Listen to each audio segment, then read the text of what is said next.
What's good, people? My name is Boya and this is South London Grime Stories, my new doc series where we take a deep dive into the UK grime scene from a South London perspective. So don't forget to follow, like, share, subscribe, all that good stuff, and tell a friend to tell a friend to tell a friend, because I got a lot more exclusive interviews and content that I'm going to be dropping soon. Now let's get into it.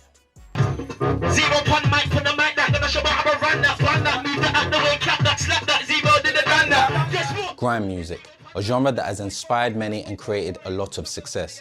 There have been multiple generations of MCs that have embraced it as a way of life and an outlet for their creativity. And I've always understood that there was something very special about holding a microphone and verbally expressing yourself to an audience. It's a feeling that only the MCs that have done it can truly understand. Grime was my introduction to the world of the MC. But I wanted to know how we really got here, and who was it that laid down the blueprint for what it means to be a UK MC. And one name kept coming up: Stevie Hyper D. Stevie was a Southwest Londoner and a pioneering MC in the rave scene. He was considered by many to be the greatest of his generation. I was on a mission to find out more. So first I went to go and have a word with Daryl and Jamie. Daryl is Stevie's nephew and Jamie is a film director. They've both recently finished making an incredible documentary on Stevie's life. I began by asking Daryl what Stevie was like growing up. So Steve was definitely on some kind of spectrum. I got ADHD. We came from a very poor working class family. So my gran didn't write or speak very good English, but she spoke enough to get by. Yeah, but it was when we went to school, so that followed us. And then with the dyslexia, Steve was dyslexic. With that, in those times, it was just hard. And then you're mixed race, you with me? So it was kind of all that kind of stuff that made him. By the time I say he was like 11, and by 11, you could pretty still pretty much be your own man by then. In those days, because it was, he didn't have no dad. It was just my gran. His older brother was really out working and earning across. So by 10, he's going to school by himself. He's hanging out till late with his mates. Just like, if you know what that era of that mid-70s was, then you know that it was still very kind of lawless. There was no child protection. No one was worried about if a child was out in the yard all night by himself, those things. But you had communities that did that, so everybody was all still very protected. You with me? So I think by the time Steve reached 10, 11 and discovered music, his big sister, my mum, was a singer. So she was, I suppose, an influence to him in that level, because she was in bands and that kind of rock bands and stuff like that. So that was the diversity of his music. Okay. And then he's reached 11 with his mates. They've all discovered reggae music. That's another, and all that stuff made him feel good. Generations before had books to read. The tape became our book. Albums became our book. Sound Clash tapes became our book. Hip-hop mixtapes from America in the early 90s became our book. So that whole format, when it all then amalgamated into a part of British culture, it meant a lot. I'm saying Stephen's whole drive was for British music. That was his thing. Steve wanted to bust and bring other British artists through. He never had a selfish element about him. From the UK, he needs to be UK made vocals, yeah, singers, he's there already, but he just needs to be slammed down on drum and bass jungle and make our mark, just like hip hop's made their mark and reggae music's made their mark. We have to make our mark. When was I first aware of Stevie Hyper D? Yeah. AKA Steve Austin. Well, we all grew up literally seconds away from each other. I lived on Tymer Street. Stevie lived on Stevendale. Our mate Roger lived further down on Stevendale. Mickey and the Richards family all lived on Glen Rosa. So we all literally lived within 5 minutes, within seconds of each other. So we grew up together. We grew up on the streets of Fulham in a little enclave called Sands End through the 70s. So like on where we lived on Stevendale Road were like big prominent black families that they've come here, their husbands come here. My gran worked with the husband in the Lions factory. She knows Mr. This one. He's working hard to bring his wife over and his two sons, them two sons come over. They end up to school with Steve. And then, it starts getting bigger. So that's not only happening in Fulham, that's being mirrored all around Southwest London.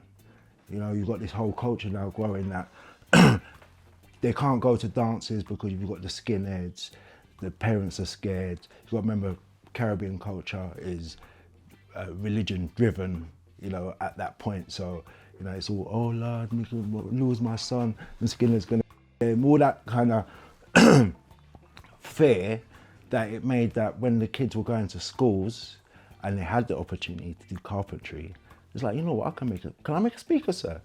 You don't even know what you're talking about. Well, make a speaker, son. Yeah, sure, go on, crack on, mate.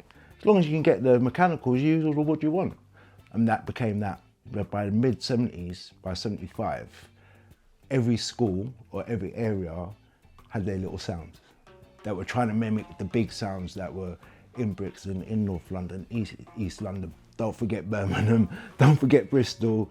This was now mirroring everywhere. So Steve was just like a sponge. That's kind of where, our worlds started to develop from, was the sound system, right? And Stevie and Roger, they were all part of this little crew called the Five Man Army. And the sound system was Aisha, it was a West London sound. And they would chat on the mic, right? And they would set up at the local youth club and we would all do the same. But it was at a time when Stevie and them lot were the older generation, I was the younger generation, and we were kind of getting into hip hop and electro at the time. Electro hip hop had just started to pop, so we were kind of caught halfway between our love for the sound system, but we were starting to veer off into electro.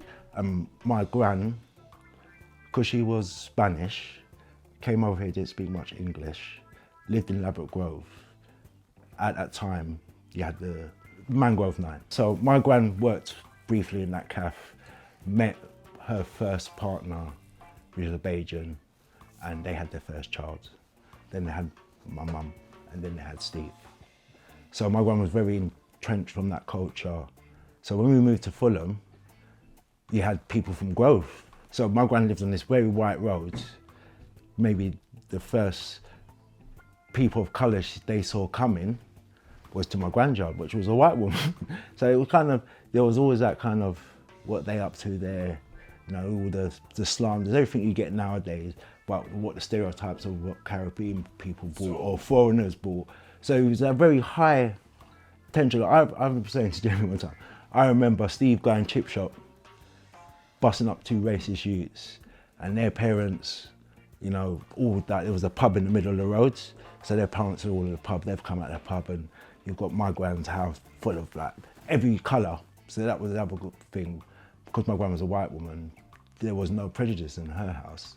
So there was black, white, Indian, you with me, Chinese, Jamaican. So when you turn up to these dances, people are like, who the fuck are these guys? Like, they don't fit the stereotype.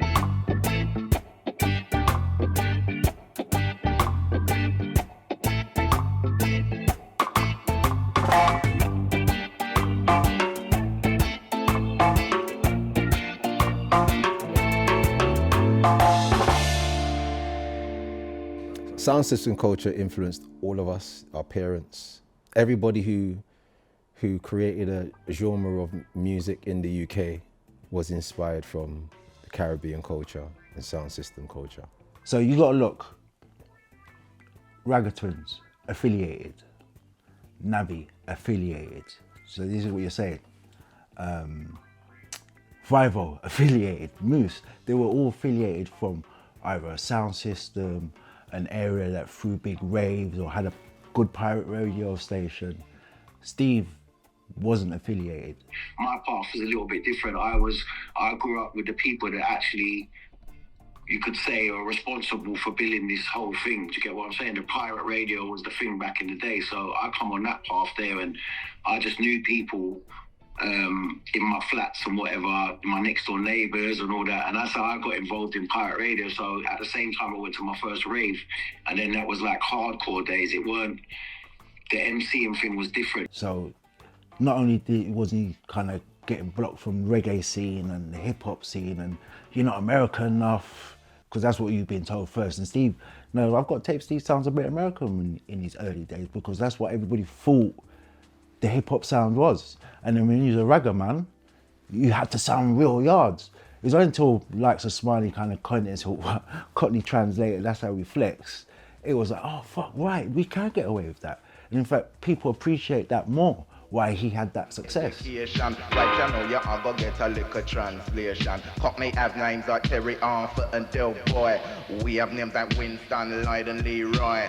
We ball out yo while Cockney say oi. What Cockney call a Jacks, we call a Blue Boy. Say Cockney have mates while we have spar. Say Cockney live in a drum while we live in a yard. So you fast forward to Steve now, the reggae and the hip hop thing weren't gonna pay him. Was not gonna pay him. Because he knew people that were in the reggae scene, and they've done and experimented with things. But for one, he wasn't black enough. We'd be real, you know what I mean? for one, he wasn't black enough because you still had that mix, half caste we were called then. You know what I mean? No one knew dual heritage, or you couldn't even, you felt away even to say you was black. You with me? It was like, yeah, well, I'm half caste, but because of the way we grew up, we were black and Spanish. That's what we were proud of. So. And then whatever that was in between, whether it's Caribbean, Jamaican, Bajan, African, whatever, we were black and Spanish. So that's how we kind of grew up. So when you kind of came out of that, our safe hub in Fulham, which was a multicultural area, so you had the racists, you had Chelsea in one corner and Fulham in the other, Chelsea Smilers. So you still get rolled and see the element of you could feel the element of hard racism in the area, and you see NF sprayed on the wall. But we went to school with these people's kids, and these people's kids liked a bit of reggae music, liked a bit of madness, liked a bit of specials. You with me? So when you kind of took all that and flipped it on its head, by the time where Steve got now, and he's like 17, 18, and he's made that realization that, you know, Smiley culture, all these guys have made it. And when you think about it, he's never topped that. We've never had a reggae artist top that generation in music in England. We haven't. So that just shows you how hard it was then to compare when Steve bust. It was still just as hard, if not harder, because it was like, you guys are never going to be Smiley, or you're never going to be this. That was what you was always going to be compared to.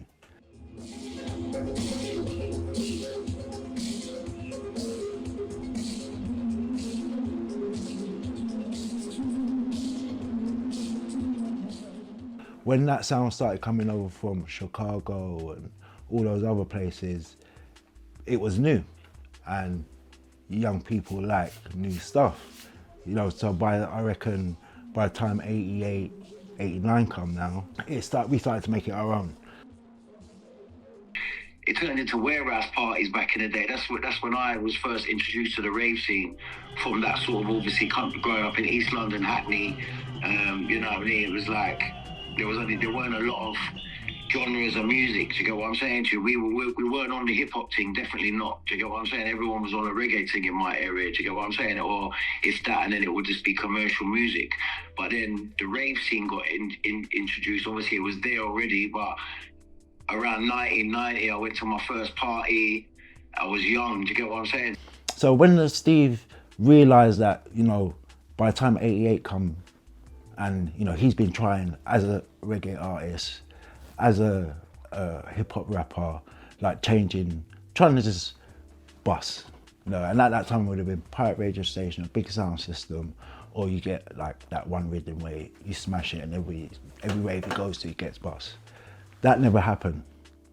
And obviously when you're young, that age, That's what he believed, but he had to mature another 10 years before everything he'd learned and experienced from then made him into Stevie Hyper D.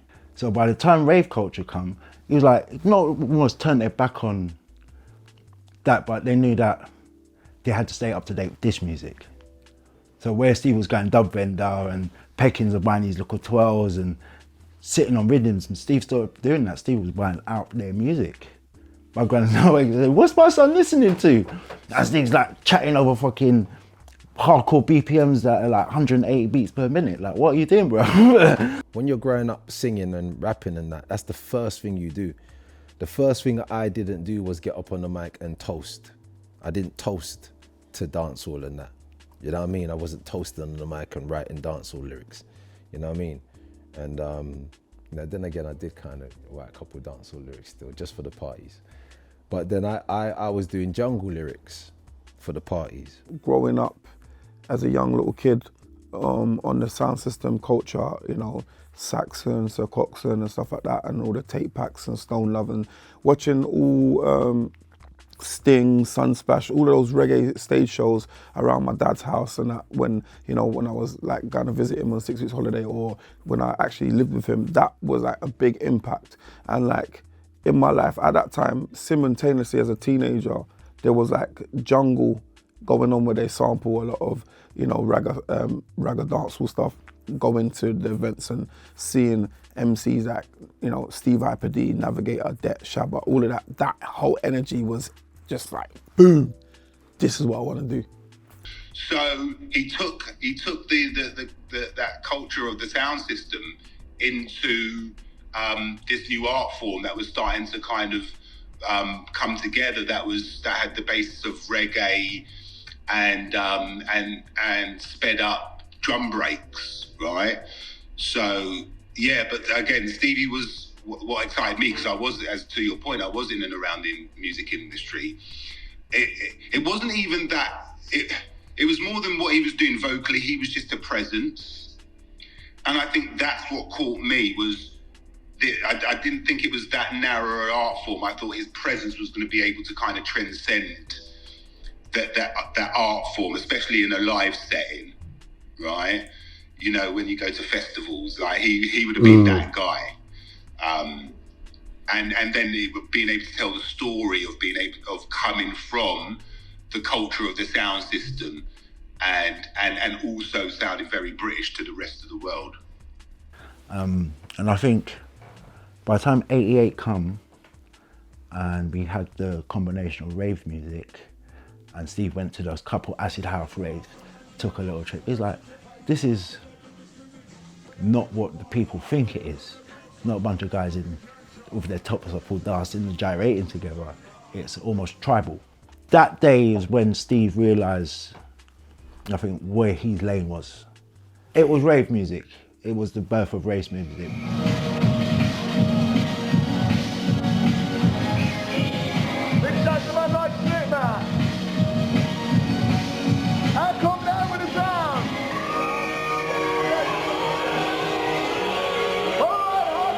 Chalky White is your... he was out energy. He did something out energy. So yeah, he was buzzing. He picked up the mic and he got the crowd hype by using football chants. So oi oi, come on, let's make you some noise. That was your first rave MC. Damn, that's my lineage. Yeah. You know what I mean? Yeah. That is, you know, that Chalky White vibe was, you know, what everybody between that time thought that's what an MC should sound like. Chalky White, yeah. That man was already up there. I come in like 90, 91. Do you get what I'm saying to you? 91, them times there, 1990. You're talking like, you know, there was already raves going on or whatever. There was already man that was doing their thing. But the earlier days, it weren't about lyrics and that. In the hardcore scene, it was about your voice and how your voice sounded. But the lyrics and all that come after.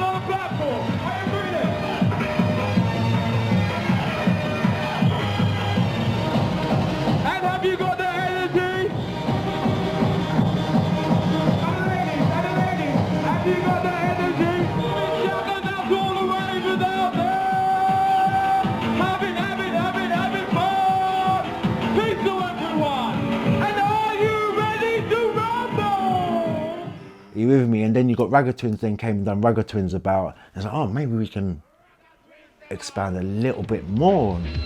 Ragga Twins them out. Ragga Twins them out. Ragga Twins them out. Let me hear ya.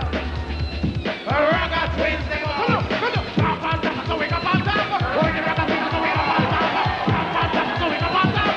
Oh, the Ragga Twins so we got on top. Cause I'm gonna finish up when they get the car managed. And I finish up when they get the car managed. And I finish up when they get the car managed. And I finish up when they get And the then, car. like, to be fair to say, they were mostly the first, apart from Chalky White and a couple of other MCs, I don't know, MC Rush or that were earlier in that era, kind of got that whole, I don't know, it's like football fairgrounds vibe, like, you know, when you go to the fairground, like, come on mate, come get your seats round there, we're gonna take you on this, If you study that and then study the early MCs, it was like just being a master of ceremony.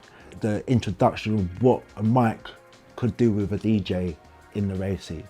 And that kind of came from Doug Lazy, obviously Chalky's experience that, or felt that vibe one day. He's like, yeah, I'm just gonna get up there like this. And everybody loved it. That was the other thing. He'll tell you, brother, I was just chatting shit. I was just buzzing, I was chatting shit. But it became a formula. So everybody that went to a rave now wanted to hear a bit of Chalky White. They don't only want to hear Groove Rider Fabian, I don't want to hear a bit of Chalky White. That guy that was at that rave, that was just like this guy talking enough shit, but he was getting the crowd kind of mad. Yeah. That's the first of Steve's. So Steve's seen that and was like, right, I've got to use a bit of that. And then 1990 to 91, that was the year that he was crafting the Stevie D. He wasn't Stevie Hyper just yet then. But by 1990, he becomes Stevie Hyper. You with me? And by 91, he was telling everybody, now I'm Stevie Hyper. You with me? By the time now 92, 93 comes, the Chalky White call and response, English Master of Ceremony style works. And the two other things he had under his belt, which is hip hop experience and his dancehall experience. So by the time Jungle come now, and Steve started doing like, wow man, I used to do this ragga track back in Red when I was like 17, 19. I'm gonna use that on this now. He's 23, 24. He worked out his formula. The formula was practice.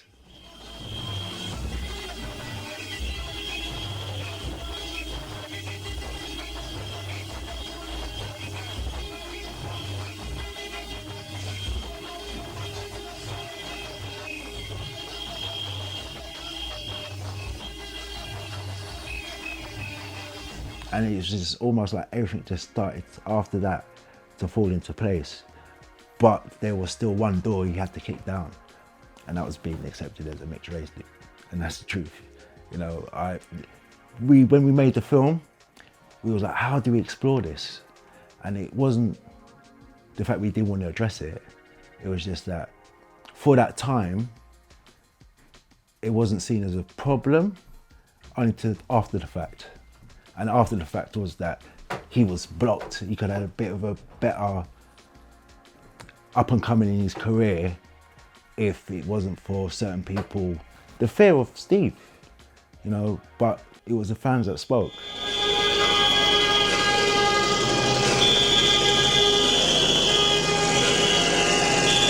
Time to make the place explode. The sound of music with my son Stevie Hyper D. Time for the reach out in the sanctuary.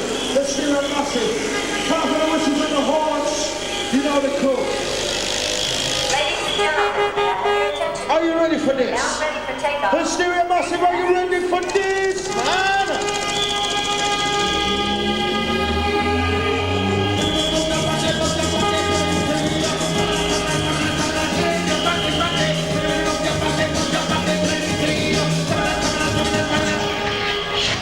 I say, Junglers, are you ready? The story itself is just such a nut story. It's like a story of, you know, a mixed race family like coming together, and also this person coming out of this kind of like community, and but also not just like coming out of this community being this like like mythical like figure that comes out of this community, and this sort of like not atypical like sort of perception of like what an MC like might be, right? You know what I mean? And then goes on to like define not just MC culture, but also jungle drum and bass culture, and also what we found at dance music culture. So one of the people in the film is this guy Pasquale Rotella, who was the founder of EDC, which is basically the biggest dance music company in the US, maybe in the world. And he was like a massive Stevie Hyper fan. So like the influence is not just in MC culture, it's the influence of like Goes right through the veins of the whole culture. Yeah, dance music culture in general, and like UK hip hop, rap, grime culture, we all know, and all of the influences and everything that you're pointing to. His level of skill was so versatile. He was like, he could rap, you know, he could DJ fast, skippy, you know, he had the hooks, you know, his melodic, like, and his clarity, very clear. He was top-notch MC. There's no two ways about it. He was when like I looked at and I aspired to be something on that level. Do you know what I'm saying? Like, he was just like, for me, the top three were like, don't get me wrong, like the Navigators is like the legendary, and the Ragga Twins, and they were legendary. They are like they're like the foundation of that world, and the debts and that. But got the younger generation involved. Like, I'm not saying that Stevie didn't have the older, but the younger people, Stevie Hyper D was like Skibbity, Shabba. The three S's were they were unstoppable. Have them three on a set, carnage. You know what I mean? So Stevie Hyper D definitely had a lot of people, you know, imitating and duplicating that flow and pattern, because, you know, he was a very serious guy. It was like any dance, any place, the energy, he'll come in at 5 o'clock in the morning and lift up the dance when we're all tired and wired out, you get me? He would lift it up no matter when he come in. Because you don't know what's going to happen to us as we kind of, you know, we leave the comfort of our ends and we go and try and make our way in the world. And Stevie had powered his way to becoming one of the biggest jungle MCs that I knew about at the time. I'm a serious rapper, I'm not a 9-to-5 worker. Anything yes sir, no sir, bring back who sir.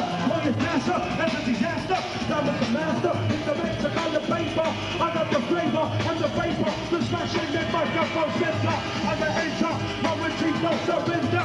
Danger, cause I got the breath for you. It's 10 o'clock, it's busy, it's jumping, and there's a good atmosphere already. And we got a better system than normal. Yay! Wicked! There's this incredible story in it about how you, I think you were a teenager or something, booked Stevie Hyper D without even knowing if he was going to turn up or not. Pulled up at his yard, man. Put him on the flyer, and that friend of my uncle's, you know what I mean? Like, put him on the flyer. And we had I used to do like little community centre raves, like when I was like, you know, 11, 12, 13 and that, like, 'cause I used to see all the elders in the ends put on events, revival events, dancehall events, and it was for their age, but we didn't have anything for our age. And I used to look at like certain people like Instructor and DJ Metro and certain other sounds, Infrared and, you know, First Class, and a lot of sounds, you know what I mean? I used to look at them because they were more like the elders of us. And yeah, I just said, look, let me do some events from a community centre. And one of the I used to do it in all the community centres in Clapham Junction, and now I went to West London, but we'll get to that. But yeah, I done one in Doddington, yeah, one of the estates in Junction, and put Stevie Hyper D and all the sounds on it. It wasn't that busy, you know what I mean? I wanted it to be a lot more busier. And yeah, it was getting around that time. You're thinking, where's Stevie Hyper? He hasn't called me. He hasn't said nothing. You get me? So I called my uncle and he said, yeah, you know what? Like, go round to his ass. You get me? So I said, you know what? Let me just took my friend's moped. You know what I mean? Didn't even have a moped license them times there, car. You know, those times it was ruthless, you know what I mean? Police didn't even have the sort of technology they had back then. So yeah, just jumped on a moped from Clapham Junction, went all the way to Fulham. Yeah, knocked on the door. I said, yo, Stevie, like, I got my event today, man. Like, bruv, yeah, what, you want Yeah, bro. You know what I mean? It was him and I think it was Nicky Black Market. Him and Nicky Black Market. So it's funny enough that they were both there. They must have known about the booking. Or, yeah, they must have known about the booking, bro. Because I wouldn't have done it without, but I just can't remember how I arranged it. But anyway, jumped in his car, followed me on the moped, turned up at my event. People didn't even know who they were. You get me? Because no one's actually, we're young. We ain't been able to see who they are. We hear them on radio. We ain't gone to the jungle raves yet. And more time, you don't see the pictures on the jungle events yet. You know what I mean? So, bam, turn up. As soon as they got on the decks, murdered the whole place, jammed out the whole community centre. Lovely, man. Lovely event. Lovely show. That's what I love about Mega, and that's what I love about Stevie, because and that's why they were what they were. And if tragedy didn't strike, Stevie would have been Mega Man times 10. Do you know what I mean? So yeah, that just says it all about both of them. That he would have put Stevie on the flyer without telling him at a young 15-year-old because he was ambitious and just didn't want to wait and ask for permission. And Stevie was like, yeah, I see the audaciousness of you, and I'm as audacious as that, and can we go? And I love that story.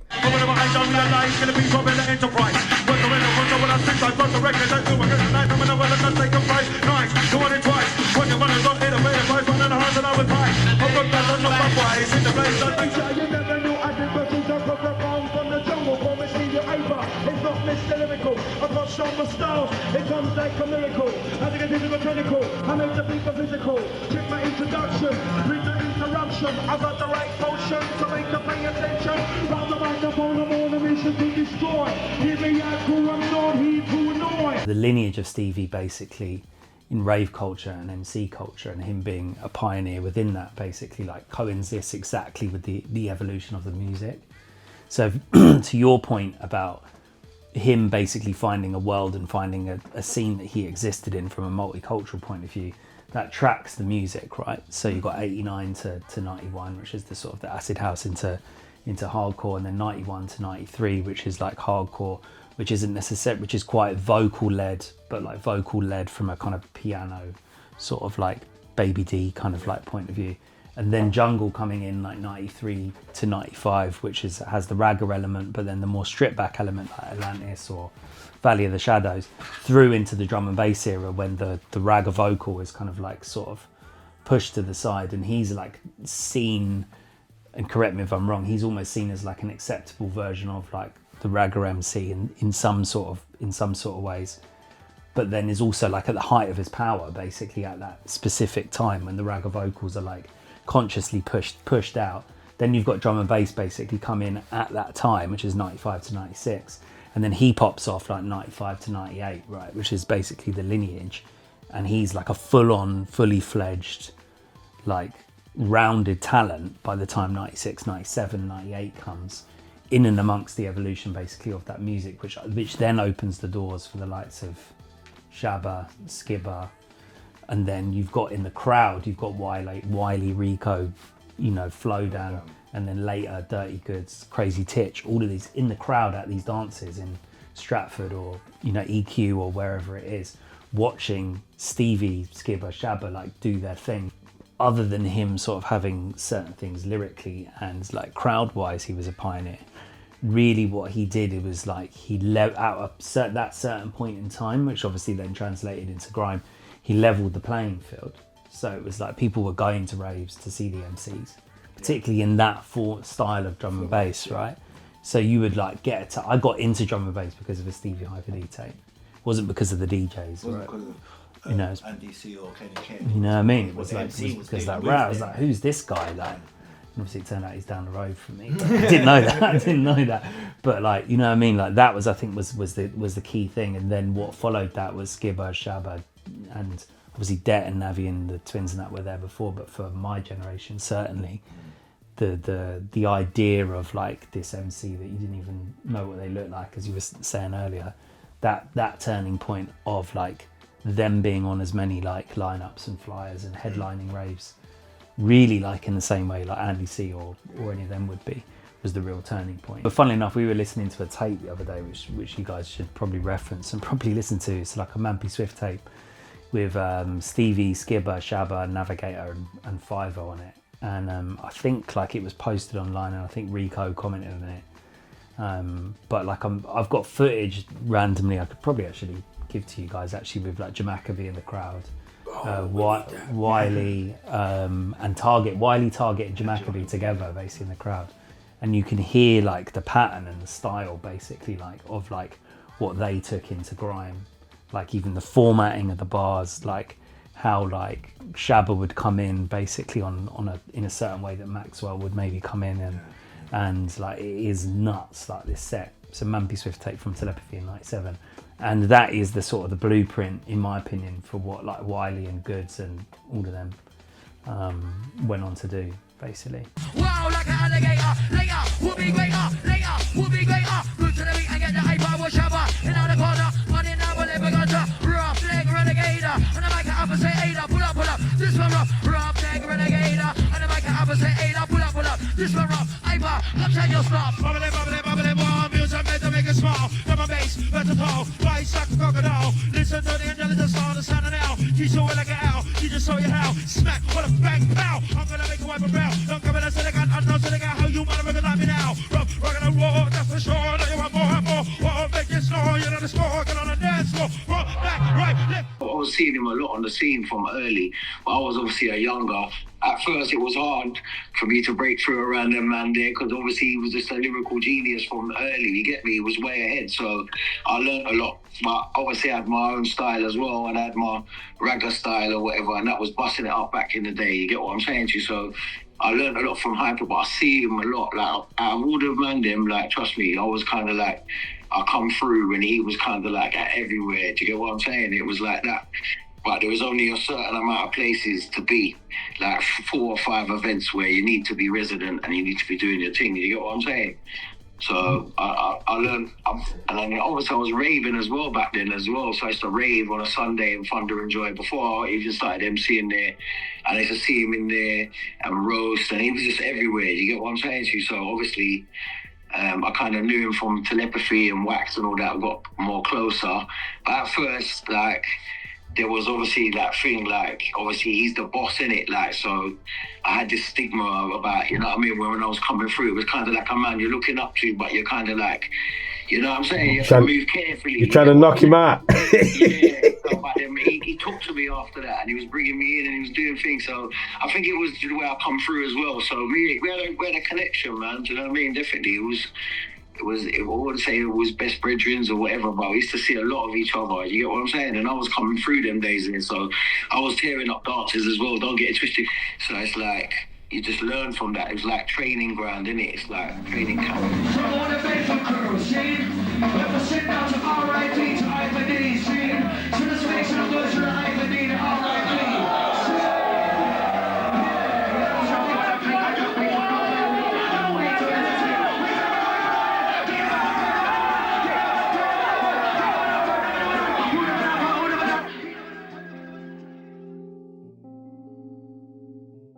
So, 10 Steve, when it reached 10 years Steve's memorial, I was the angriest one in my whole family because Steve weren't getting no love. You with me? And then Dizzy come out a couple of years before that, and I'm like, this guy's just a fucking mini Steve. Like, he's doing everything that Steve was doing. In fact, all of them are. Wiley, and then I hear these man talk on radio like, oh, who's your influence? Yeah, Biggie and Tupac. Fuck off, man. Don't want to hear that. So when I met Jamie, I was vexed. I was like, all these brothers, they're fucking telling the wrong story. But it's because I get it now. I get it now, but at that point, I was just still vexed that my uncle was being sidelined, and then you had all these little hypers telling the wrong story. So people see me with my passion. Yeah, you're his nephew, so you're gonna be like that. Bro, if he wasn't my uncle, like, I grew up around him. I saw him grow. So for me, my measurement of an MC was always against Steve.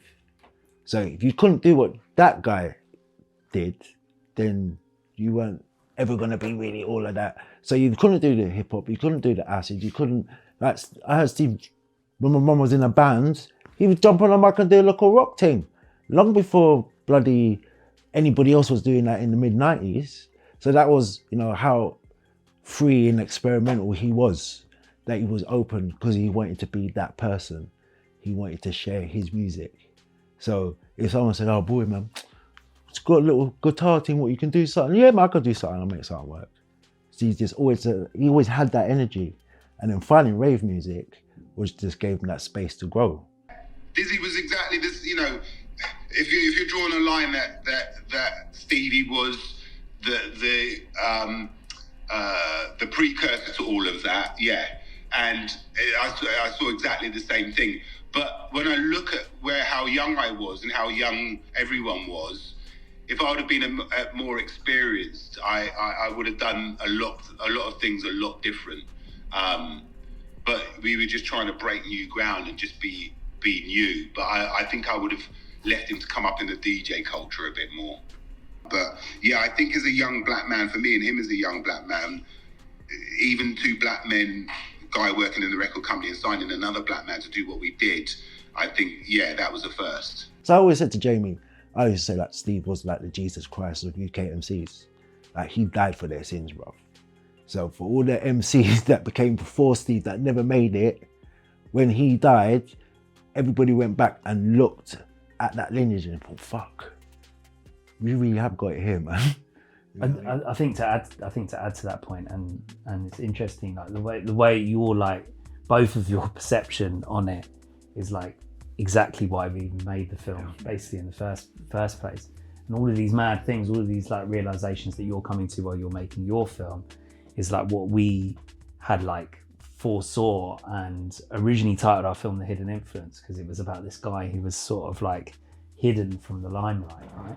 And he existed in this time before like the social media era and before like even digital cameras. So everything was on video, right? So it's kind of like, how did this guy, to your point, and I'm reiterating your question, how did this guy like become this kind of like enigma and be like so influential to so many people by just like pirate radio and rave culture and tape packs? And still to this day, I mean, I guess like we proved it with the film, I think it's like, it's the energy, right? It's like you've been to those raves, those early grime raves and those jungle raves at that specific time. There was an energy in London that unless you were there and you experienced that certain thing and the way that traveled, it's really hard to like articulate that and translate that. But Stevie was like the embodiment of that, because like he was the mishmash culturally of those sounds, like basically coming together as sound system culture as well, but also multiculturally as well as a person. Environments, you know, so he's like, you know, everything you think that makes us today, Steve was the embodiment of that for a particular era and a particular genre of music. He embodied, so where in America in the 80s, man was like, I'm hip hop.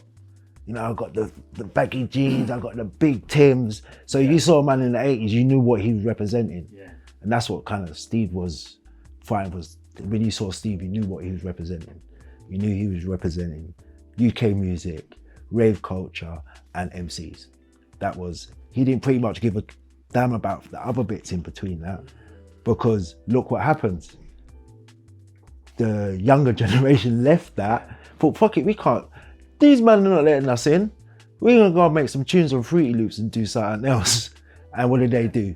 They were the next generation. And what does Steve say in his lyrics? You can't hold the ghetto youths down. 100%, 100%. The things that you stand on a hill for, when you don't know completely why, but the DNA in you says, sign, use one of your 9 lives as an A&R person, young black A&R person, to sign Stevie Hyper D, or Silent Eclipse MCD, or Tayo, or the Sugar Babes, or even Amy Winehouse, or Run a Company. That's all based on, did I have the balls and the passion and the understanding and the accountability to sign acts that I thought really mattered.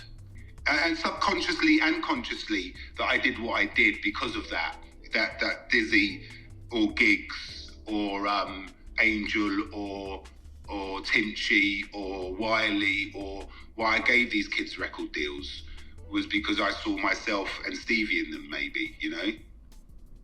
Yeah.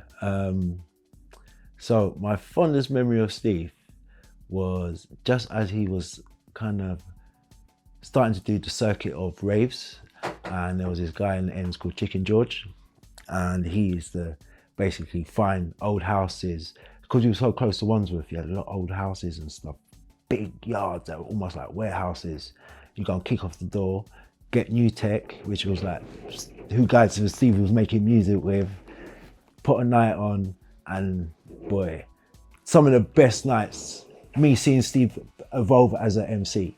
And there was one night where I took a Pink New Yorker, and him and Tigger, which was like one of the 5-man army, come down, and it was just like, I was buzzing, Steve was just rapping, the chatting, the music at that time was the best of what hardcore had to offer. It was Prodigy, Charlie's Cat, like that kind of era. And I just remember opening my eyes and seeing his heads, like Steve was just an angel coming out of the clouds. Serious, but that's when I realized how dope he was. And this is long before he got to Jungle. But just as a person, I don't know, obviously it was slightly drug induced, but just seeing someone just perform that, almost like that, like a symphony. You know, when you hear like an orchestra and they play fucking, you're like, whoa, who is that? Who are they? That's how I felt. Regardless if it was my uncle or not, that's what I understood what a rave night should be. So whenever I went raving, that's what I was looking for.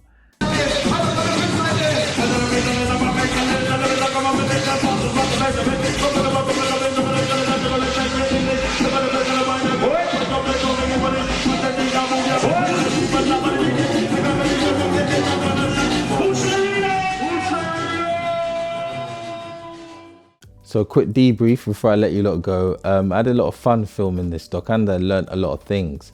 And I think my little takeaway from it all is that I think sound system culture definitely had a big influence on everything we created over here. It was quite a guarded scene. I think that, coupled with house music, the rave scene popping off, that combined kind of created this new hybrid MC who had to kind of find his feet in the rave scene rather than the traditional sound system. And I think Stevie was just a perfect embodiment of that.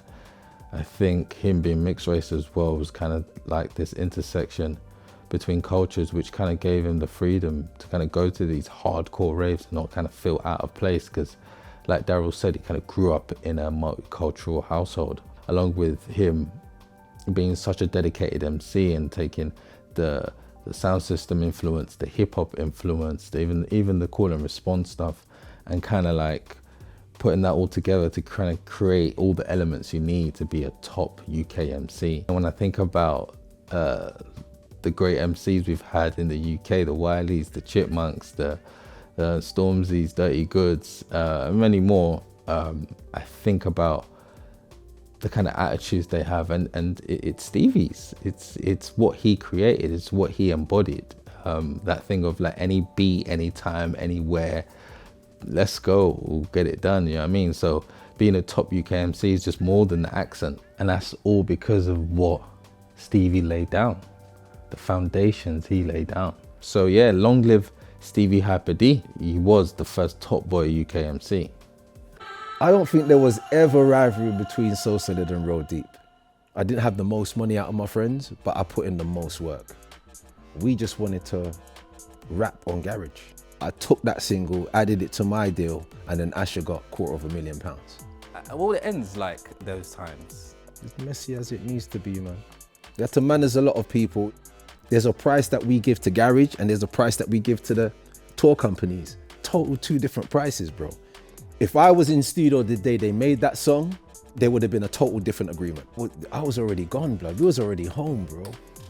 Yeah, bro, we was gone, bro. Like, the M's were crazy. If that was in London and it was a street youth that you done that to, yeah, we wouldn't have a Dizzy. when the Soul Study situation kind of fell apart, like when I actually had to sit down for a minute in jail and that, yeah, it messed up all of these people's careers, man.